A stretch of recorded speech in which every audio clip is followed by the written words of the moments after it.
This is the Rivers Rum Distillery. Actually 232 years old.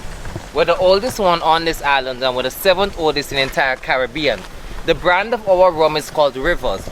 Reason, with all that river water flowing through this property, rum literally cannot be made. That river water powers that water wheel to grind the cane. That same water condenses the alcohol from a gas to a liquid condensation. So literally, there isn't any river water, rum cannot be made. Years old. 1785 is when we first opened the doors. From 1785 to today, much hasn't changed. You guys are not about to see any modernized equipment. I'm about to give to you a 1785 experience in 2018. G. Fletcher and Company, London and Derby, that's the manufacturers. That's the same guys today that makes Rolls Royce. So that means we got a Rolls Royce water wheel. During the rainy season, that is not done. The water content is rather high. We allow that water flow along that drainage pipe, along the aqueduct, powers that water wheel.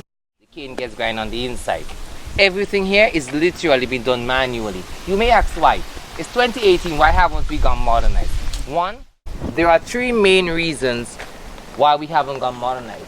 We want to maintain the history of the property. Second, there are 80 persons permanently employed. We go modernized, we need to cut the staff probably half 20 to keep everyone gainfully employed. We're going to keep it the 1785 way, shall we? 600 bottles of rum a day. Lots of sugar cane. 50 acres of property. Lake Antoine also belongs to us. Now, these goats and sheep that you see around the property, rough estimate, there's over 300 of them. All belong to the workers here. The aqueduct up there. Every aspect of that sugar cane is being utilized.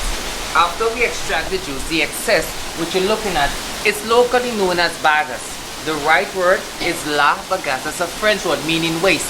It's been utilized for 2 purposes at this rum distillery. One, to boil that same cane that has just been extracted. And second, we allow this to rot. That's what's happening here. A year and a half, 2 years maximum. The excess of the cane goes back in the cane piece as mulch. So literally, every aspect of that river water, like with this sugar cane, is being utilized. Nothing is being wasted. We're proud to say we're the only one using natural fermentation. That means you don't get a hangover. That's literally true. How do we get that done? We're using natural fermentation, bacteria, oxygen and carbon dioxide. While our competitors on this island uses yeast and fertilizer, that's what gives you a hangover. Guide the cane along to avoid an overpower. We use these 2 silver crests to extract the juice.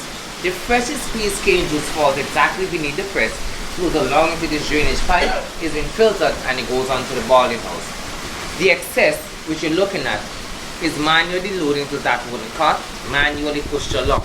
We put the excess outside to dry using the sun. When it's dried properly, it's been utilized for 2 purposes, as I said before. One, to boil that cane juice, and second, we allow this to rot, goes back in the freezer as well. Water wheel, grinder, conveyor belt.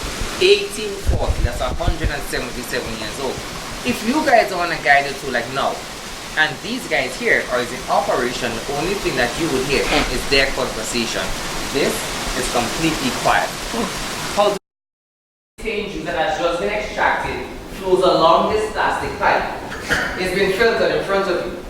It's then placed into this copper, manually ladled using these wooden ladles placed between there, scoop from this copper to that one until it gets to the end.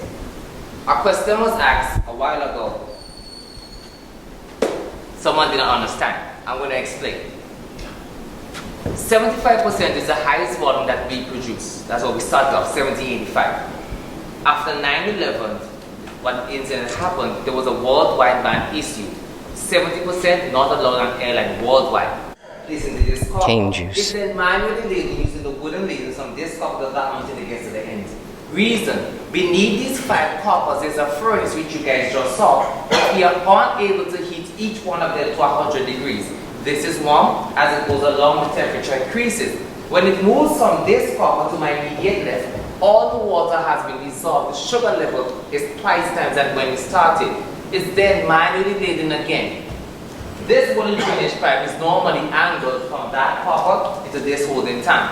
We allow the juice to cool probably overnight. It's really hot. In the morning, when it's cooled properly, it goes upstairs. Natural 8 days fermentation process begins.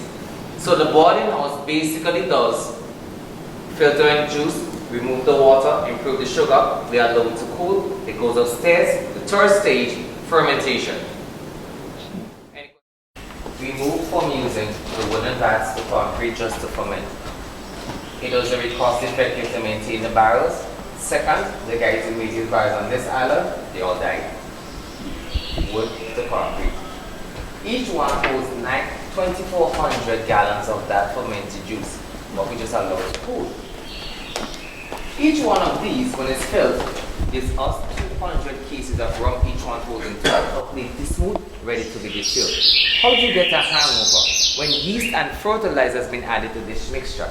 Our competitor on this island, that's exactly what they do. Now they got white rum, we got white rum. You hold our rum against our competitor. Our white rum is a little bit darker in color, hence the natural fermentation. This is fermenting juice. This one's got a lot of stuff. It's got a nice crust on top. Lots of little bugs. Well, we convert that rum fermented juice into clear drink. It's a clear drinkable alcohol. Heat exchanger.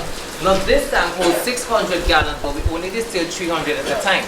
300 gallons leave this tank closed along this pipe. It's been heated to 100 degrees. Alcohol is vapor. The vapor goes along that gooseneck, it's double filtered, still in a gas form. It goes back on the inside. Hence the reason. On the inside of that tank there's a coil. While the vapor moves along since it's warm, it preheats the other 300 gallons we left behind. Now that batch goes in at a certain temperature, saving us time, wood, and energy. Heat exchanger. The vapor goes along that coil, goes into this pipe.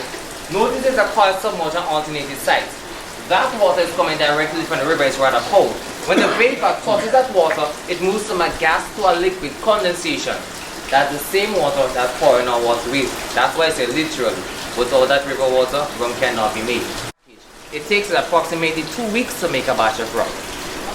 We got a fire going in there, so they're distilling the juice into a vapor today, a holiday. Your church recruit, you know this you can take back home. Rum punch. It's called LLG, that means lime, lemon, and grapefruit juice. Blend it together with the white rum, 16 to 20% alcohol volume. There is more fruit than alcohol to this rum punch. So you can chill this, a block of ice, and you have this neat. Chocolate liqueur. The chocolate that's used comes from Juby.